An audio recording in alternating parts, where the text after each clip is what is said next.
É uma alegria, né? Abra sua Bíblia em 1 Reis, capítulo 18. Que bom que você está aqui, que bom que você veio com a sua família aqui. É sem dúvida nenhuma o melhor lugar para a gente estar. No capítulo 17, as duas mensagens foram a história de Deus na nossa história. No capítulo 18 é a hora da missão, parte 1, parte 2. Pode ser que tenha parte 3. O que Deus faz na nossa história, esse é o ponto que eu preciso destacar, é para nos preparar para a missão. Tudo que Deus faz no nosso sustento, na nossa provisão, tudo que Deus faz para escrever a nossa história dentro da história dele, não tem como um propósito pura e simplesmente o nosso bem-estar. Deus não estabeleceu as suas bases de salvação para que fôssemos ou que chegássemos a sermos salvos, seguros e sentados. Do tipo assim, está tudo bem assim, eu estou salvo, está tudo tranquilo, está tudo dominado. Não. Olha para mim, Deus quer a gente no fronte de batalha. Eu já disse aqui que a visão que eu tenho aqui de cima para vocês, em muitos cultos, eu vejo assim, é tanto potencial. É tanto potencial que um Gabriel tem, que um Manuel tem, que uma Regina, que uma Adriele, que a irmã Ivani, que o Luiz. É tanto potencial, independente da idade, do momento da vida. É tanto potencial. E quando eu vejo a história de Deus na nossa história, né, nos protegendo, nos guardando, né, marcando as nossas vidas, eu faço uma análise na minha história pessoal de vida. Eu falo, uau, Deus, tudo foi preparado. Para quê? Meus momentos de querite, meus momentos de Sarepta, tudo me preparando para o Carmelo, para o lugar de missão. Foi assim com Elias o tempo todo. Deus foi movimentando, né? 17:3 eu disse, sai daqui, vai para o leste, esconde-te junto ao ribeiro de Querite. Em 17:7 ele fica até que o ribeiro seca. Em 17:9 Deus diz, levanta-te e vai para Sarepta. Deus providencia sustento improvável, uma fonte improvável. Uma viúva que estava recolhendo os últimos gravetos para fazer um bolo para ela e para o filho e morrer.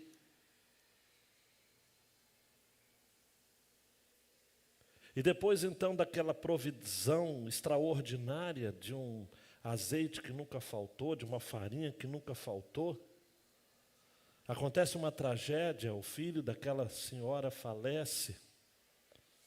E Deus, pela primeira vez no registro bíblico sequencial, opera o milagre da ressurreição, um milagre inédito até então.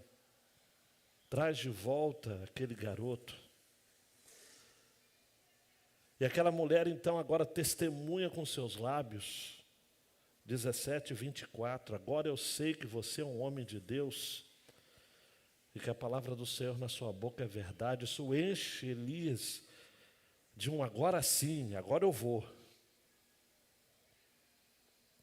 E ele fica ali durante 3 anos se alimentando da provisão de Deus. Tudo para que chegasse um tempo em que ele estivesse se apresentando diante do rei Acabe. E aí a hora da missão. Queridão, queridona, olhe para mim, é isso que Deus faz comigo, é isso que Deus faz com você o tempo todo. Eu estava conversando essa semana com a Débora e ela estava falando que talvez não tenha ficado muito clara essa conexão que eu fiz na mensagem de quinta-feira passada com a experiência do nosso irmão Antônio Teixeira Albuquerque, o primeiro pastor batista brasileiro, com aquilo que a gente estava falando de Elias. Por isso que antes da leitura do texto eu só quero situar essa história, porque é importante a gente olhar para trás e ver que a nossa denominação surgiu, amados, com uma história aqui no Brasil de um homem que foi convertido lendo a Bíblia no período que ele estudava para ser padre. Um homem que nasceu em 1840, lá na cidade de Maceió, mais precisamente no dia 15 de abril, que ficou curioso porque quando ele estava fazendo seu curso de seminário para padre, houve um documento dizendo que as Bíblias dos protestantes eram falsas. E ele teve então curiosidade para descobrir por que elas eram falsas. E ele começou a ler a Bíblia, então, que segundo ele era a Bíblia de estudo ali do seminário, uma Bíblia em italiano. E ele conheceu as Escrituras, formou-se padre, temeu a Deus, serviu ao sacerdócio católico, mas chegou um determinado momento que ele foi tocado pelo Senhor de maneira irresistível. Ele abandona o sacerdócio, chega ao Rio de Janeiro em 1879, é acolhido pelos irmãos metodistas, se une à igreja metodista.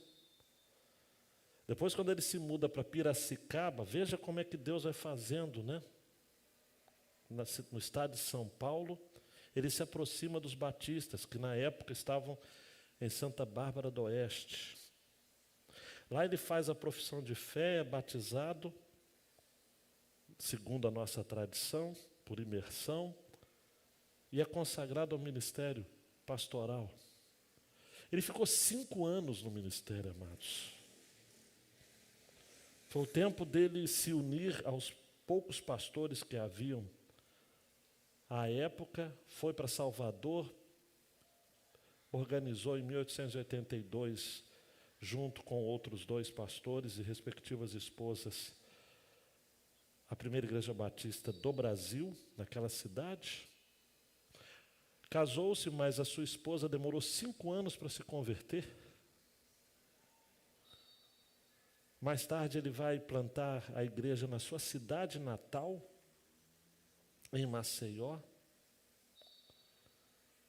Um homem que viveu tantas oposições, falece em condições assim precárias, porque ele era sustentado praticamente pelos seus colegas pastores e missionários americanos. Ele que, como era um literato também, servia de intérprete, ensinava português para os pastores missionários e famílias. E uma coisa extraordinária na história, que eu só citei, ele veio de uma igreja metodista, se tornou batista, e um dos seus filhos foi evangelista da igreja presbiteriana. Quando eu vejo a história, eu percebo de que, como Elias, amados, que significa o Senhor é o meu Deus, né? Essa bobagem de brigar por denominação é bobagem mesmo, porque o primeiro pastor batista foi metodista, se tornou batista e teve um filho presbiteriano. Está tudo junto ali. E era um ex-padre.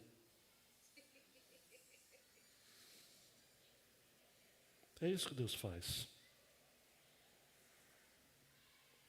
Por isso que quando a gente se coloca, preste atenção, queridão e queridona, dizendo o seguinte: Senhor, toma conta da minha história, porque o Senhor está me preparando para algo que eu não sei.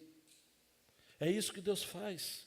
Deus está fazendo isso o tempo todo. Não fez isso só com Antônio Teixeira de Albuquerque no século XIX. Faz isso com a gente hoje também. O tempo todo. Ele quer usar a minha vida, Ele quer usar a sua vida. Preste atenção nisso. Acompanhe no texto. Abra sua Bíblia, se tiver no celular, preste atenção para não se desviar, para não se distrair. Muito tempo depois, no 3º ano da seca, eu falei que período que era? 3º ano, né? Já haviam passado 3 anos. A palavra do Senhor veio a Elias dizendo: vá apresentar-se a Acabe, porque farei cair chuva sobre a terra. Então Elias foi se apresentar a Acabe, e a fome era extrema em Samaria. Acabe chamou Obadias, o responsável pelo palácio. Este Obadias, preste atenção, era um homem que temia muito o Senhor. Olha como é que Deus vai fazendo as coisas. Ele manteve alguém na corte do rei Acabe e da sua mulher famigerada Jezabel, um homem chamado Obadias, que significa servo do Senhor, que temia o Senhor. Versículo 4. Assim, quando Jezabel exterminava os profetas do Senhor, Obadias tomou 100 profetas e em grupos de 50 os escondeu em cavernas e os sustentou com pão e água. E Acabe disse a Obadias: vá pela terra, a todas as fontes de água e a todos os vales. Pode ser que achemos capim para que salvemos a vida dos cavalos e das mulas, e não percamos todos os animais. Repartiram entre si a terra que iam percorrer. Acabe foi sozinho por um caminho, Obadias foi sozinho por outro. Quando Obadias já estava a caminho, eis que Elias se encontrou com ele. Obadias, reconhecendo-o, prostrou-se com o rosto em terra e disse: é você mesmo? É o meu senhor Elias? Ele respondeu: sim, sou eu. Vai e diga a seu senhor, eis que Elias está aqui. Mas olha que curioso. Mas Obadias disse: em que pequei para que você queira entregar esse seu servo nas mãos de Acabe e ele me mate? Tão certo como vive o Senhor, seu Deus, não houve nação nem reino onde meu senhor, o rei, não mandasse homens à sua procura. E quando diziam, ele não está aqui, fazia aquele reino, aquela nação, jurar que não o havia encontrado. E agora você quer que eu vá dizer ao meu senhor, o rei, que Elias está aqui? Pode ser que tão logo eu me afaste de você, o Espírito do Senhor Deus o leve, não sei para onde. E se eu der a notícia a Acabe e ele não o encontrar, ele matará a mim, esse teu servo aqui, que temo o Senhor desde a minha mocidade. Por acaso não contaram ao meu senhor o que fiz quando Jezabel matava os profetas do Senhor, como escondi 100 dos profetas do Senhor em cavernas de 50 e 50 e os sustentei com pão e água? E agora você quer que eu vá e diga ao meu senhor que Elias está aqui? Ele vai me matar. Elias respondeu: tão certo como vive o Senhor dos Exércitos, a quem eu sirvo, hoje mesmo eu me apresentarei a ele. Então Obadias foi se encontrar com Acabe e lhe deu notícia. E Acabe foi se encontrar com Elias. Quando Acabe viu Elias, disse: então é você o perturbador de Israel? Elias respondeu: eu não tenho perturbado Israel. Quem tem perturbado Israel é você e a casa de seu pai, porque vocês abandonaram os mandamentos do Senhor e seguiram os Baalins.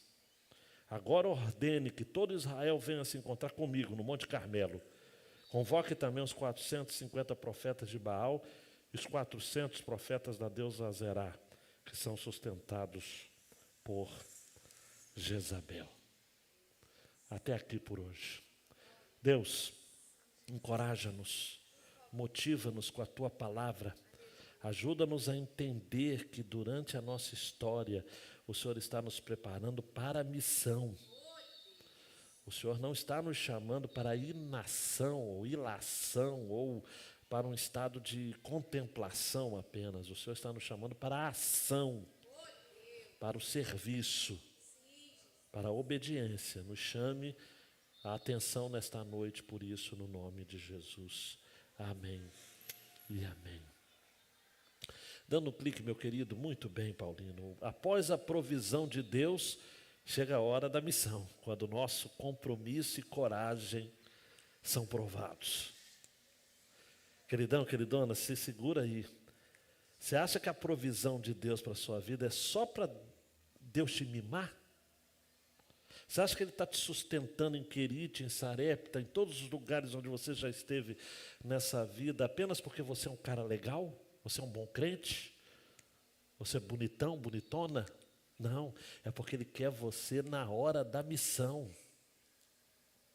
Ele quer ver até que ponto o seu compromisso e a sua coragem, preste atenção aqui, provados na batalha, na árdua batalha, serão de fato planificados e considerados.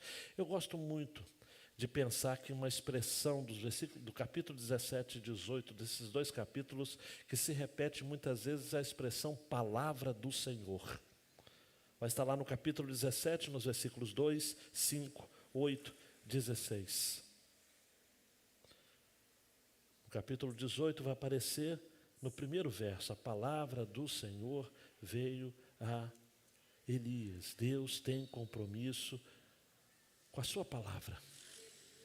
E após então a provisão, chega a hora da missão. E aí, Paulino, primeiro compromisso que Deus quer que eu e você tenhamos como Elias é o compromisso com a verdade de Deus. Nós não podemos, queridão e queridona, sermos incoerentes entre aquilo que falamos e aquilo que vivemos. A verdade de Deus, e é interessante, eu tirei esse ponto muito daquilo que a mulher disse a Elias em 17:24. Agora eu sei que você é um homem de Deus e que a palavra do Senhor na sua boca é verdade.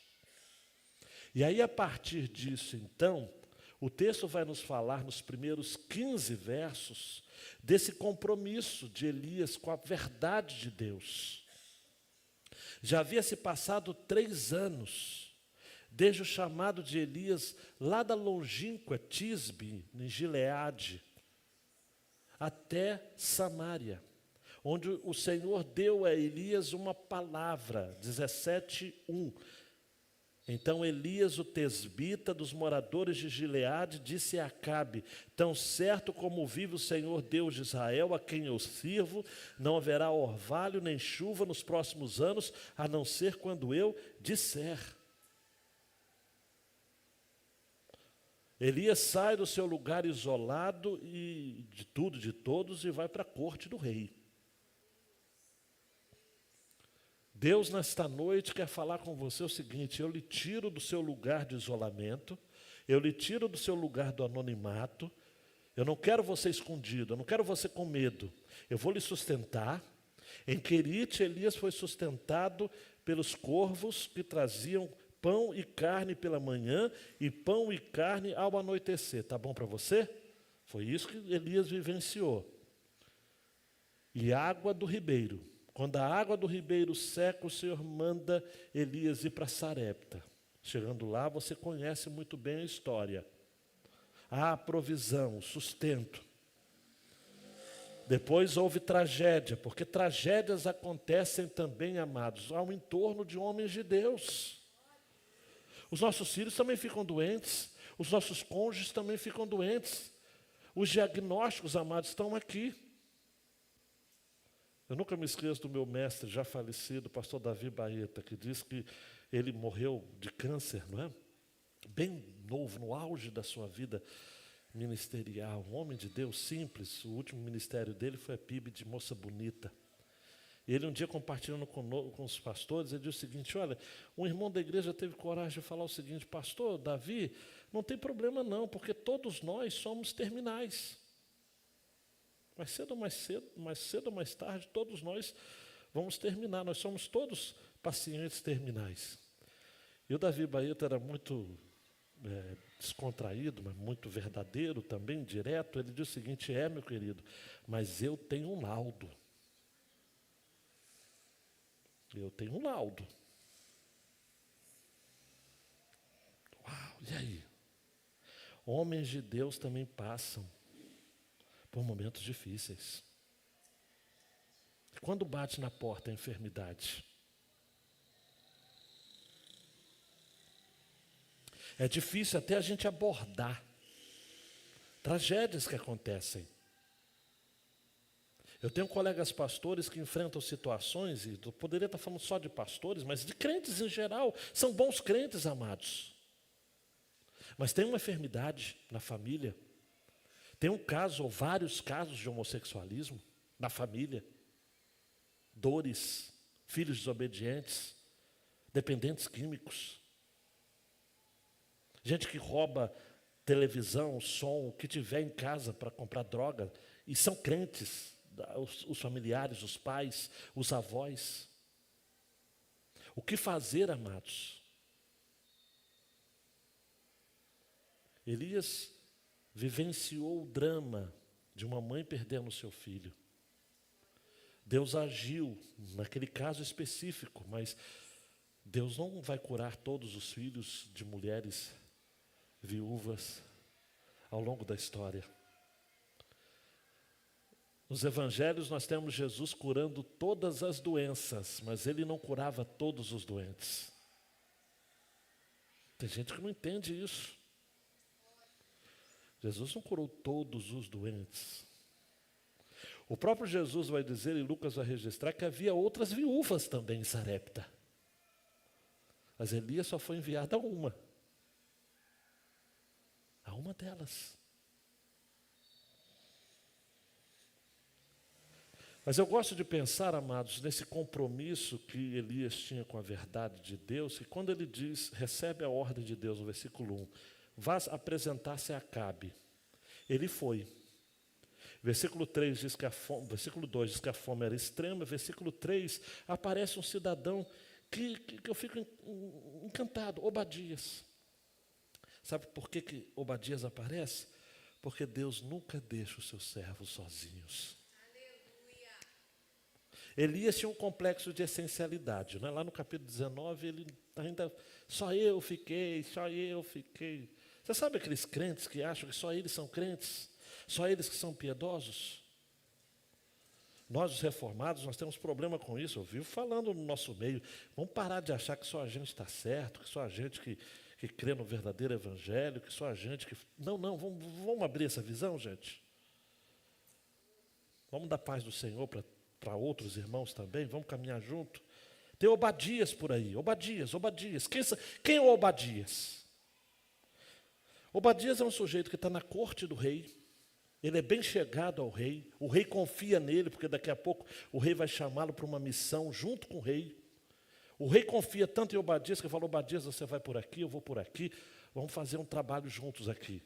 O rei estava preocupado com os cavalos, porque rei ímpio é assim, ao invés de se preocupar com gente, preocupa com cavalo. Esse é o Acabe. E Obadias está ali. Obadias era um israelita, chefe da família do rei Acabe. Mesmo em meio a uma grande degeneração espiritual, ele manteve a sua fidelidade ao Senhor. Ele disse que confiava no Senhor, que cria no Senhor desde a sua mocidade.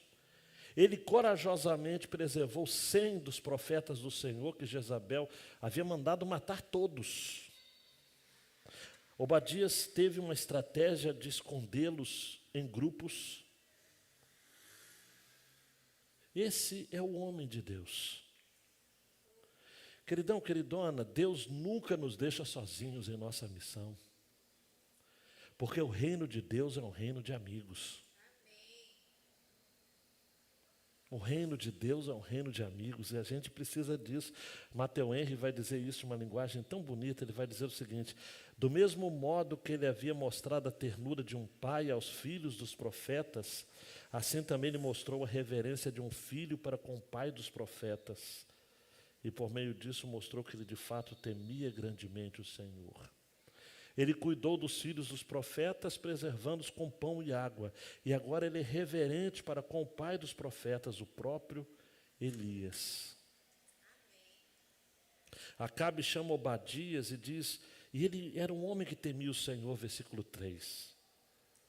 No versículo 4 fala do histórico de Obadias. Versículo 5 fala que Acabe chamou Obadias, vá pela terra, todas as fontes de água, todos os vales, pode ser que achemos capim para que salvemos a vida dos animais e das mulas, né? Ele estava preocupado com os animais, estava preocupado com recursos relacionados à defesa e à segurança do reino, cavalos, mulas, provavelmente de guerras, de uso para guerras. Acabe foi sozinho por um caminho, Obadias foi sozinho por outro. Eu vejo isso, muita providência de Deus, amados. Muitas pessoas de Deus que você vai encontrar, vai ser por acaso, entre aspas. Situações assim, Acabe poderia ter ido por um outro caminho, e Obadias ter ido por um outro caminho. Aí quem iria encontrar Elias não era Obadias, era Acabe. Mas aprove a Deus, como que Deus mexe com a história, não é? Repare comigo no versículo 8, repartiram entre si a terra que iam percorrer. Acabe foi sozinho por um caminho, Obadias foi sozinho por outro. E versículo 7, quando Obadias já estava a caminho, eis que Elias se encontrou com ele. Não poderia ser Acabe? Poderia, mas o nosso Deus providencia tudo. Ele faz com que os caminhos do homem justo se alinhem. É um provérbio de Salomão nesse sentido. Quando o homem tem o seu coração inteiramente íntegro diante de Deus, ele alinha os caminhos que ele dá e que ele dona. Aquela prova que você não ia fazer, mas perdeu o prazo, Deus vai dar uma outra prova, porque era aquela que tinha que ser. Você não tinha que fazer o Enem para passar agora, você tinha que passar no outro, porque Deus tem um caminho. E o caminho dele é o melhor. Ele quer fazer com que você entenda isso, coloque isso na sua cabeça. Para Elias se encontrar com Obadias, Deus precisou mexer com as circunstâncias. E é isso que Deus faz na minha vida, é isso que Ele faz na sua vida. Aleluia. O tempo todo. Obadias reconhece a Elias, é você mesmo, é o meu servo, é o meu senhor Elias. Provavelmente, amados, eu posso estar, é uma hipótese que eu estou levantando, Obadias nunca tinha visto Elias pessoalmente. Ele reconheceu Elias por aquilo que a gente vê no Novo Testamento, né? Ele usava aquela roupa grossa, ele era um sujeito musculoso, de Gileade, era um homem queimado pelo sol, tinha um porte físico de trabalho pesado, braçal. Então era fácil identificar Elias. E é o meu senhor Elias. E aí Elias diz, olha, diz para Acabe que eu estou aqui. E Obadias fica com medo, eu também ficaria. Ô Senhor, vem cá, como vive o Senhor? O que eu fiz para merecer isso? Versículo 9. O que eu pequei, então? Porque é o seguinte, não houve nação, não houve reino que o meu Senhor, o rei... É interessante, olhe para mim, amados. Uma outra coisa, eu não vou me delongar nesse princípio, mas é importante. Obadias era leal ao rei, mesmo o rei sendo mau. Nós temos que ser leais também às nossas autoridades, mesmo elas sendo más. Ele chama Acabe de meu senhor. S minúsculo, obviamente, né? Mas ele chama. Tão certo como vive o Senhor seu Deus, não houve nação nem reino onde o meu Senhor, o rei, não mandasse homens à sua procura. E quando diziam ele não está aqui, ele fazia aquele reino, aquele povo jurar que não havia encontrado. E agora o Senhor quer que eu diga que o Senhor está aqui? Aí versículo 12, Obadias reconhece que Elias era sensível à voz de Deus, porque ele diz, olha, pode ser que tão logo me afaste de você, o Espírito do Senhor Deus o leve, não sei para onde. Porque é isso que o homem de Deus faz. O homem de Deus, amados, não tem paradeiro. O homem de Deus tem raízes, mas razão. Me permita essa imagem. Essa imagem é absurda, mas é boa. O homem de Deus tem raízes para cima, não é para baixo. Porque o homem de Deus tem raízes no solo fértil da vontade de Deus. A gente não se apega a essas coisas aqui da terra. Homem de Deus, quando eu falo homem de Deus, eu estou incluindo também mulher de Deus, tá ok, minhas irmãs? Por favor. Tem raízes para cima. Porque Como Abraão, e o autor de Hebreus 11 vai dizer, a nossa cidade é o céu, tem fundamentos lá no céu. Nós não somos ligados a essas questões aqui da terra. Meus jovens, vocês devem trabalhar, buscar as suas carreiras e tudo, mas não confia nas coisas que o homem pode lhe dar, que o dinheiro possa lhe dar, que a fama possa lhe dar. Porque se o Espírito Santo mandar você ir para tal lugar, vá. Vá para tal lugar. E depois ele vai mandar para outro lugar, vá também. Vá, não fica preocupado com raízes aqui na terra.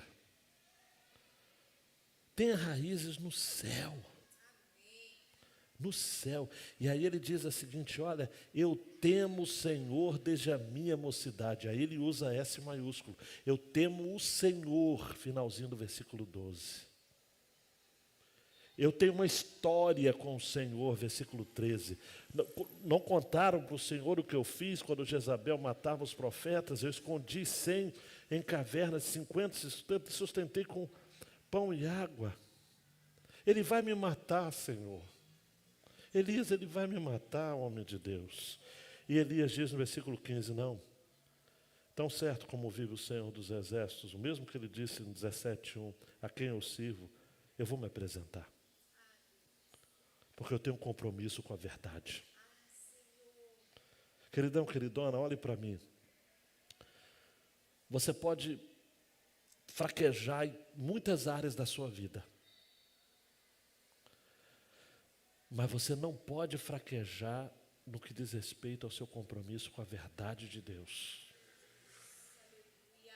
Aquilo que é verdade de Deus é atemporal. Vale para todos os contextos. Você é pobre, feio, mora mal, não importa. O que você não pode é desconsiderar que a verdade de Deus é verdade. Calvino vai dizer que toda a verdade é de Deus. Toda a verdade é de Deus. E eu e você precisamos ter compromisso com ela. Elias falou, pode, eu vou me apresentar. E aí, grande PJ, a gente aprende que o homem de Deus, a mulher de Deus, tem que ter coragem para obedecer a Deus. Porque não basta ter compromisso com a verdade aqui. Olha para mim, compromisso com a verdade aqui. Tem que ter coragem para obedecer aqui no coração. Elias chega. Obadias obedece a Deus servindo de intermediário desse encontro, um encontro explosivo. Versículo 16 diz que Obadias foi se encontrar com Acabe e disse, lhe deu a notícia, ó, Vossa Majestade, Elias está aqui. E Acabe foi se encontrar com Elias. Olha para mim, por favor. É o rei que foi se encontrar com o homem de Deus. Não é o homem de Deus que foi bater no gabinete do rei. Não é o homem de Deus que tem que bater no gabinete do prefeito para pedir alguma coisa. Ou para o governador para pedir um apoio para isso. Não, não. O homem de Deus foi procurado pelo rei. E o rei foi muito incisivo para ele. És tu o perturbador de Israel? Porque o homem de Deus, amados, tem que ter coragem. Provérbios 28:1. Os ímpios fogem, mesmo quando ninguém os persegue, mas o justo é intrépido como um leão. Você é perturbador de Israel? A mesma raiz do hebraico para o verbo perturbar é da palavra cobra, áspide, víbora. Em outras palavras, Acabe está dizendo, você é uma víbora, Elias. E Elias emendou dizendo, eu não tenho perturbado Israel. Quem tem perturbado é você e a casa do seu pai. Porque vocês abandonaram os mandamentos do Senhor e seguiram os ídolos. E agora ordene que todo Israel venha se encontrar comigo no Monte Carmelo. Convoque os 450 profetas de Baal, 400 profetas de Acera, que era mãe, entidade mãe, divindade mãe de Baal. Elias diz a verdade de Deus olhando nos olhos de Acabe. Quando Deus lhe coloca em evidência, meu queridão e minha queridona, você tem coragem. E na sua obediência, o Senhor vai lhe honrar. Mesmo que você esteja diante de severas oposições. Amós foi acusado de conspirar contra o rei Jeroboão. Jesus foi acusado de alvoroçar o povo. Paulo e Silas disseram que eles estavam perturbando a cidade de Filipos.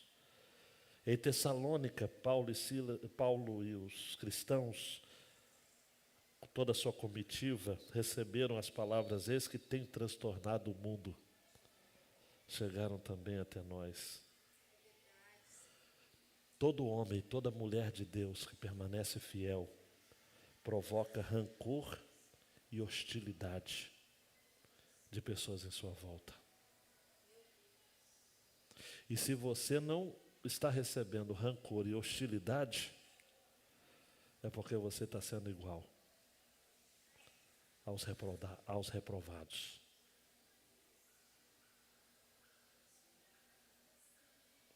Só que o homem de Deus e a mulher de Deus não precisa temer.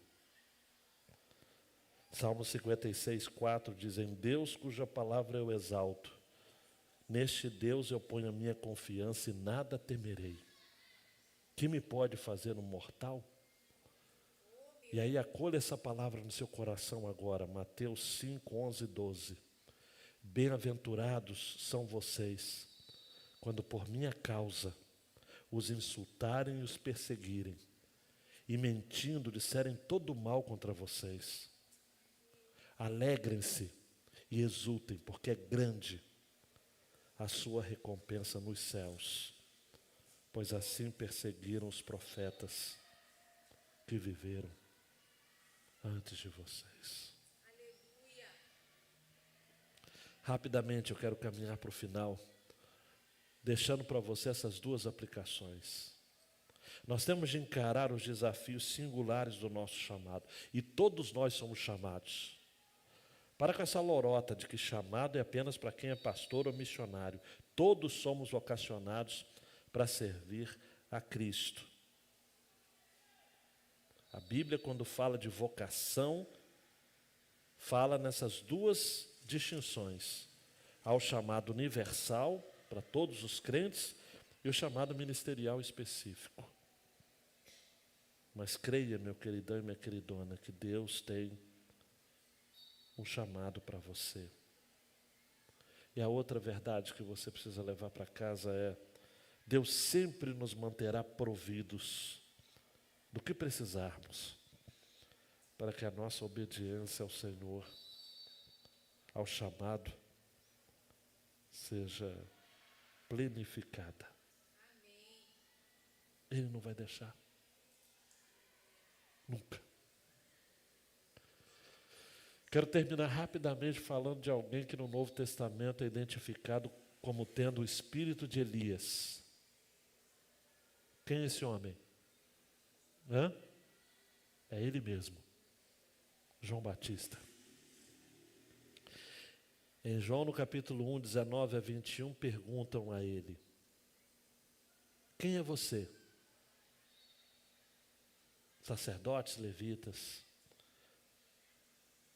E ele disse: eu não sou o Cristo. E diante disso lhe perguntaram: quem é você então? Você é Elias? E ele disse: não sou. Você é o profeta? Ele respondeu: não, não sou. E lá em Mateus 17, os discípulos perguntam a Jesus, 17, 10 a 13: por que os escribas dizem que era necessário que Elias venha primeiro?